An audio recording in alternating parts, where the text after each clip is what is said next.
Welcome all of you. मैं हूं विशाल। Guys, हम सभी लोग जानते हैं पैंडा के बारे में और हमने उन्हें सुना और देखा भी है। यह हमें असलियत में या तो जू में मिलते हैं या तो कार्टून नेटवर्क में। लेकिन क्या हो अगर वो गोलू मोलू सा आलसी पैंडा एक कुंफू मास्टर के अंदर बदल जाए और इतना अच्छा कुंफू करे कि उसे कुंफू पांडा का नाम दे दिया जाए। तो आज हम ऐसी ही कहानी के बारे में बात करेंगे जिसका नाम है कुंफू पांडा। यह कुंफू पांडा मूवी का फर्स्ट पार्ट है जो 2008 में आई थी। मूवी की स्टार्टिंग में हम लोग देखते हैं कि ये पांडा, जिसका नाम पो था, वो खुद को बहुत बड़ा सुपर वॉरियर मानता था और इसी के साथ फ्यूरियस 5 जो कि कुंफू के बहुत अच्छे स्टूडेंट हैं, उनके साथ फाइट करता है। और जब उसकी आंखें खुलती हैं तो हमें पता चलता है कि यह सब तो पो का सपना है। हमें पो की एक लाइफस्टाइल दिखाई जाती है। यह एक शेफ का बेटा है जो कि पूरे विलेज के अंदर एक बड़ी सी शॉप को ओन करते हैं और सभी को नूडल सर्व करते हैं। लेकिन पो बहुत ही आलसी और बहुत बड़ा पैंडा है जिसका बहुत बड़े बड़े सपने हैं, जिन सपनों को वह अपने फादर को कभी नहीं बताता है और वह अपने फादर को नूडल सेल करने में हेल्प करता है। यहाँ सीन शिफ्ट होता है ग्रीन हाउस में। वह हाउस है जहाँ फ्यूरियस 5 अपनी कुंफू की ट्रेनिंग लेते हैं, जहाँ हमें दिखाया जाता है मास्टर सीफू को। लेकिन उनके भी ऊपर एक और सुपर मास्टर हैं जिनका नाम है उबे। ग्रैंड मास्टर उबे सीफू को बुलाकर बताते हैं कि जल्द ही हमारे साथ कुछ बुरा होने वाला है। इस मूवी के अंदर एक विलन भी है जिसका नाम है टेलोंग। ग्रैंड मास्टर उबे सीफू को बताते हैं कि टेलोंग इस विलेज के अंदर आने वाला है, वो भी ड्रैगन पुलिंदा लेने के लिए। गाइस, ड्रैगन पुलिंदे का मतलब एक ड्रैगन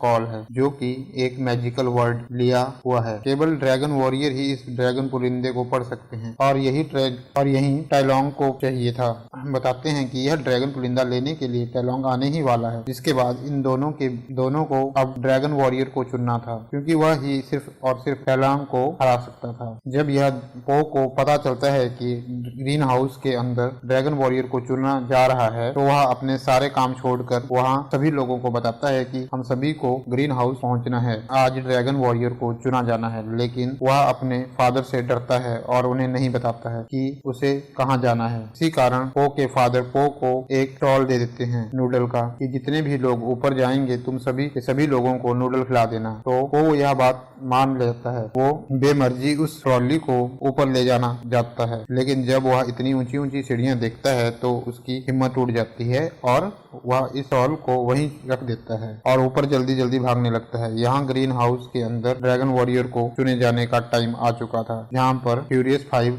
यानी क्रेन, टाइग्रेस, मेंडल्स, वाइपर्स और मंकी सभी लोग अपना अपना कुंफू दिखाते हैं। वो बड़ी ही मेहनत करके ऊपर सीढ़ियों तक पहुँचता है। तब तक दरवाजा बंद हो चुका था। वह कोशिश करता है कि कैसे तैसे करके उस ड्रैगन वॉरियर को चुनाव को देख ले। वो उसमें अनसक्सेसफुल हो जाता है। उसे कैसे भी करके अंदर जाना था। मास्टर उबे कहते हैं कि हम सभी के बीच ड्रैगन वॉरियर पहुंच चुका है और दूसरी तरफ वो पूरी मेहनत से अपने क्रैकर की हेल्प लेता है और चेयर से बांधता है और अंदर जाने की कोशिश करता है। लेकिन तभी उसके फादर भी वहां आ जाते हैं। लेकिन पो कहता है कि मुझे बस एक बार अंदर जाने दीजिए। इधर पो की चेयर के अंदर क्रैकर जलना स्टार्ट हो जाते हैं और वह सीधा गिरता है ग्राउंड के अंदर और ग्राउंड के बीचों बीच वहाँ उबे बताते हैं कि यही हमारा ड्रैगन वॉरियर है। पो के साथ सभी लोगों को लगता है कि उससे बहुत बड़ी गलती हो गई है। ये मोटा आलसी पैंडा कैसे ड्रैगन वॉरियर बन सकता है। यहाँ दूसरी तरफ सीफू को भी बहुत गुस्सा आता है। फिर उसके स्टूडेंट में से कोई भी ड्रैगन वॉरियर नहीं बन सका। इसी कारण सीफू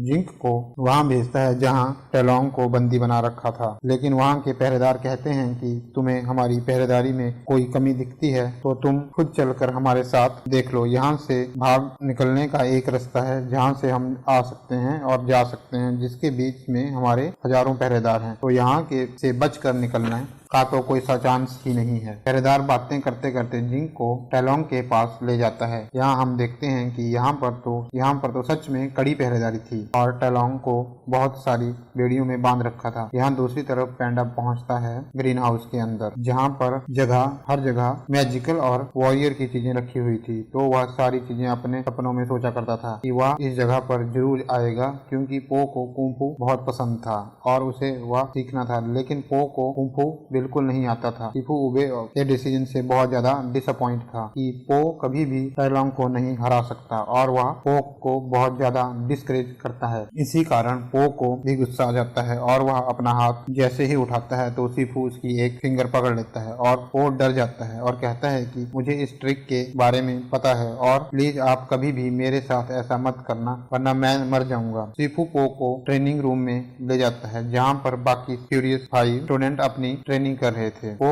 यह सारी चीजें देखता है और डर जाता है और कहता है कि क्या हम अपनी ट्रेनिंग कल से स्टार्ट कर सकते हैं या फिर 0 लेवल से स्टार्ट कर सकते हैं। तो सीफू मना कर देता है और बोलता है कि तुम्हें ये आज ही करके दिखाना पड़ेगा क्योंकि तुम तो एक ड्रैगन वॉरियर हो, तुम्हें तो चुना गया है, तुम्हें ये सब कुछ करके दिखाना पड़ेगा। जब वह एक छोटे से बैग पर पंच लगाता है तो उसका पैर फिसल जाता है और वह उन ट्रेनिंग इंस्ट्रूमेंट के बीच में गिर जाता है जहाँ पर पो की अच्छी खासी धुलाई हो जाती है। रात होने पर बाकी स्टूडेंट अपने अपने कमरों में जाने लगते हैं जो कि सभी लोग पो का मजाक उड़ाते हैं कि पो तो इतना मोटा और आलसी पांडा है जिसे कुंफू का के भी नहीं आता, तो वह कैसे किसी से लड़ सकता है। यह सारी बातें पो सुन चुका था लेकिन फिर भी वह सभी से दोस्ती करने की कोशिश करता है और गलती से सबसे पहले क्रेन के कमरे में चला जाता है। वो इतना एक्साइट था क्रेन से मिलके और वह उसे बताता है मैं आपका बहुत बड़ा फैन हूँ और मैंने हमेशा से ही आपके कुंफू को देखा है। लेकिन क्रेन पो से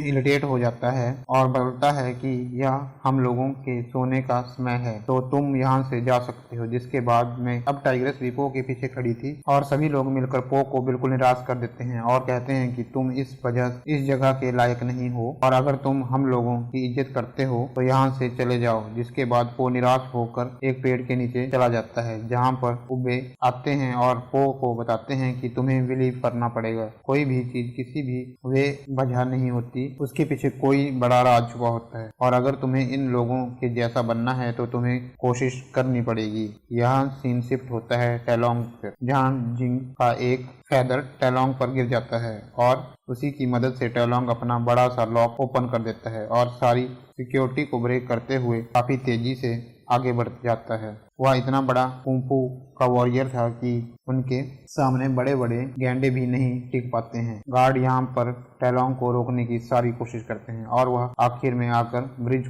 को भी तोड़ देते हैं लेकिन टैलोंग फिर भी मरता नहीं है और इन्हीं पत्थरों के ऊपर चढ़ कर ऊपर आ जाता है और इसी के साथ जिंक का गला पकड़कर बोलता है कि तू बता जाके सीफू को कि मैं आ चुका हूँ और मैं भी देखता हूँ कि जो पो तुम्हारी ड्रैगन वॉरियर बन रहा है वो मुझसे कैसे लड़ता है। यहाँ सुबह सुबह सीफू जब अपने सारे स्टूडेंट को उठाने के लिए आते हैं तो पो अपने कमरे से बाहर नहीं निकलता। सीफू और बाकी स्टूडेंट सोचते हैं कि पो भाग चुका है लेकिन जैसे ही यह ट्रेनिंग ग्राउंड में पहुँचते हैं तो हम देखते हैं कि पो तो वहाँ पहले से ही ट्रेनिंग कर रहा है। वह सभी के बुरा भला कहने के बावजूद भी हारा नहीं था। अब सीफू कहता है कि अब तुम्हें सबसे लड़ना होगा और अब बाकी सभी पांचों स्टूडेंट मिलकर पो की धुलाई करते हैं और आखिर में सीफू कहते हैं कि अब मैं खुद तुमसे लड़ूंगा। यहाँ पर सीफू पो को बहुत बुरी तरह धोते हैं और फिर पो गिरता हुआ सीधा सीढ़ियों से नीचे गिरता है लेकिन इसके बावजूद भी पो उठकर ऊपर आता है। यहाँ पर बाकी स्टूडेंट पो की थोड़ी सी मदद करते और उसे थोड़ा सा ट्रीटमेंट देते हैं। पो कहता है कि सीफू बहुत स्ट्रिक्ट है पर कभी भी अच्छे से बात नहीं करता है। यहाँ पर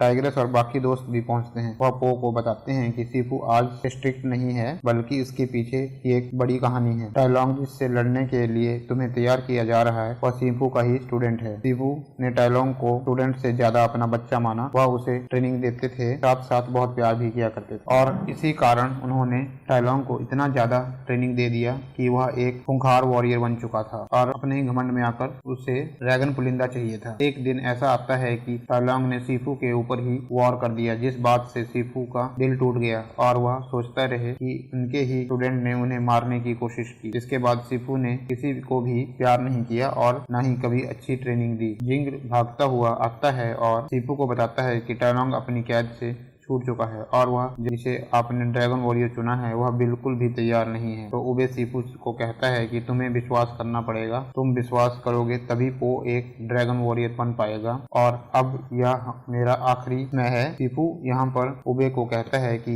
आप यहाँ पर मुझे अकेला छोड़कर नहीं जा सकते, मुझे आपकी जरूरत है। पर उबे देखते ही देखते हवा हो जाता है और हमेशा हमेशा के लिए चले जाते हैं। सीफू को ही सारी बात संभालनी थी। इधर सीन शिफ्ट होता है पो के ऊपर, जिससे कि अब सारे स्टूडेंट ने दोस्ती कर ली थी। इसी कारण पो यहाँ पर इतने अच्छे नूडल बनाकर खिलाता है और सभी से साथ हंसी मजाक करता है और सीफू की एक्टिंग भी करता है। लेकिन तभी सीफू उसके पीछे खड़े थे और पो को बताते हैं कि तुम ये सब मजाक बंद करो, टाइलॉन्ग आ चुका है और अब हमारे बीच में उबे भी नहीं रहे। जिसके बाद सीफू पो के पीछे ही खड़े होते हैं और तभी पो वहां से भागने लग जाता है कि मैं टाइलॉन्ग से अकेले लड़ने के लिए बिल्कुल तैयार नहीं हूँ। कि तभी वह मुझे तुम पर बिलीव करना पड़ेगा क्योंकि मैंने भी उबे पर बिलीव किया और टाइलॉन्ग से सिर्फ और सिर्फ ड्रैगन वॉरियर ही लड़ सकता है और अब उबे ने तुम्हें चुना है। और रही बात कुंफू सीखने की, तो क्या तुम कुंफू सीखना चाहते हो? तो ठीक है, आज से तुम्हें कुंफू मैं सिखाऊंगा। जहाँ दूसरी तरफ हम देखते हैं कि टाइलॉन्ग निकल चुका था विलेज में आने के लिए, लेकिन फ्यूरियस 5 इन सारी बातों को सुन चुके थे और उन्हें पता था कि पो कभी भी ड्रैगन वॉरियर नहीं बन सकता और अगर टाइलॉन्ग विलेज में आ गया तो वह सभी लोगों को मार देगा। इसी कारण यह सभी टाइलॉन्ग को हराने के लिए निकल जाते हैं। यहाँ सुबह होने पर सीफू को कुछ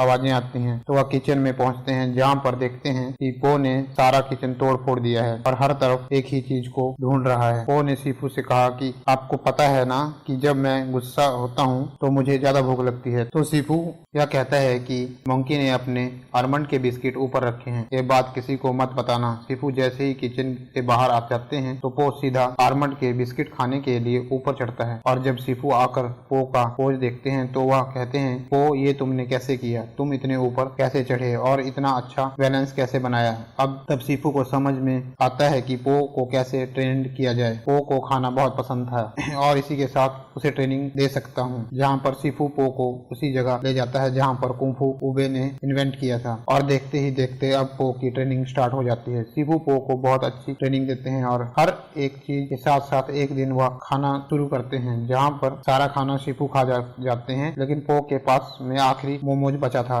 इसी के कारण अब इन दोनों के बीच चॉपस्टिक के साथ लड़ाई हो जाती है। पो सीफू को इतने शानदार तरीके से कुंफू करता है कि अब आखिरी मोमोज का पीस पो जीत चुका था। यहाँ पर सारे स्टूडेंट अब टाइलॉन्ग के सामने खड़े थे उसे हराने के लिए और वह सबसे पहले ब्रिज को काट देते हैं, लेकिन टाइलॉन्ग आगे बढ़ता है। सबसे पहले टाइगर्स आगे आती है टाइलॉन्ग से लड़ने के लिए, जिसके बाद बाकी भी टाइलॉन्ग से लड़ते हैं, लेकिन टाइलॉन्ग इन सभी पर बहुत भारी पड़ता है और वह टूटे हुए ब्रिज के बाद भी ऊपर पहुंच जाता है दूसरी तरफ। और इसके बाद सारे के सारे स्टूडेंट की नस को दबाकर उन्हें बेहोश कर देता है और फिर से आगे बढ़ता है। यहाँ क्रेन अपने सारे दोस्तों को लेकर सीफू के पास पहुंचता है, जहाँ सीफू उन सब लोगों की हालत को देखकर समझ आता है कि यह सब तो टाइलॉन्ग ने किया है। और इसी के साथ स्टूडेंट भी बताते हैं कि टाइलॉन्ग ने हमारी बहुत बुरी हालत की है। वो कहता है कि यह सब 5 सुपर फ्यूरियस वॉरियर हैं, इन पांचों को जब टाइलॉन्ग ने हरा दिया तो वह मेरा क्या करेगा। आखिरी रास्ता यह था कि वह पो को ही ड्रैगन पुलिंदा दे दें, जिससे कि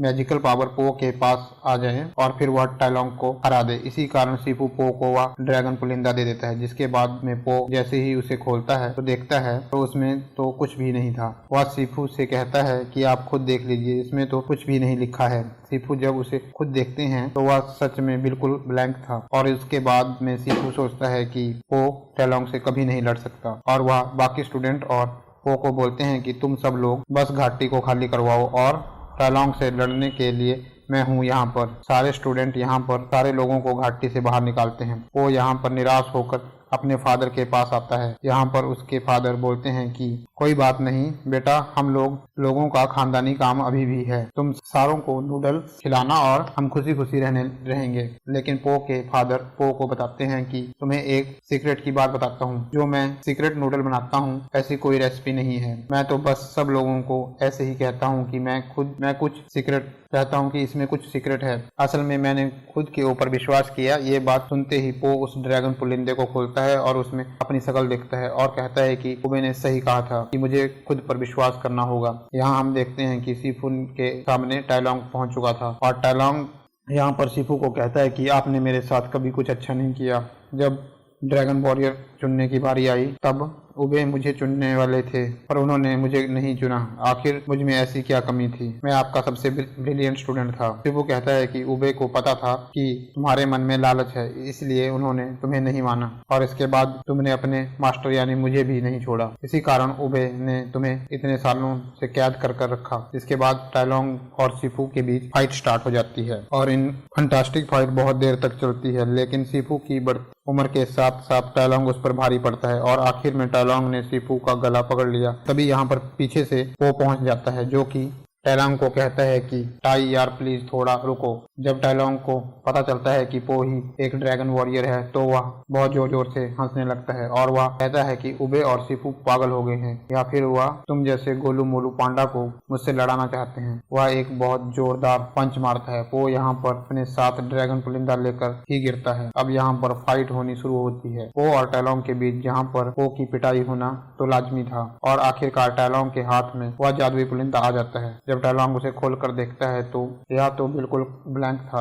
ये देखकर टाइलोंग को और भी गुस्सा आ जाता है और वह कहता है कि मैंने इतने साल इस खाली कागज के पीछे बर्बाद किए जो कि मेरी लाइफ का मकसद था। वो टाइलोंग को फिर से समझाता है कि ड्रैगन वॉरियर बनने के लिए तुम्हें बस खुद पर बिलीव करना पड़ता है, इसके लिए किसी चीज की जरूरत नहीं होती। लेकिन टाइलोंग को यह सारी चीजें समझ नहीं आती और वह पो के ऊपर अटैक कर देता है कि तभी पो टाइलोंग की फिंगर पकड़ लेता है। टाइलोंग को यह बात समझ नहीं आती कि शिफू ने यह पो को कब सिखाया। पो कहता है कि यह सारी चीजें मैंने खुद से सीखी हैं और पो यहाँ पर टाइलोंग को बुरी तरह से धो देता है और आखिरकार वह टाइलोंग को हरा ही देता है। जिसके बाद घाटी के सारे लोगों को पता चल चुका था कि पो ने टाइलोंग को हरा दिया है और हम सभी लोग को बचा लिया है। यहाँ सभी लोग लौट कर आते हैं जहाँ पो के सिर पर एक चाइनीज पोंग थी और वह बहुत ही क्यूट लग रहा था और इसी के बाद में सारे स्टूडेंट कहते हैं कि तुम आज से हमारे मास्टर हो। यहाँ पर पो को याद आता है कि शिफू अभी बहुत ज्यादा घायल हो चुका था, इसी कारण वह इतनी सारी सीढ़ियां चढ़कर शिफू के पास पहुंचता है और शिफू को बताता है कि मास्टर शिफू, मैंने टाइलोंग को हरा दिया है। आपने सच कहा था कि मैं ही ड्रैगन वॉरियर हूँ। सिर्फ यह बात सुनकर शिफू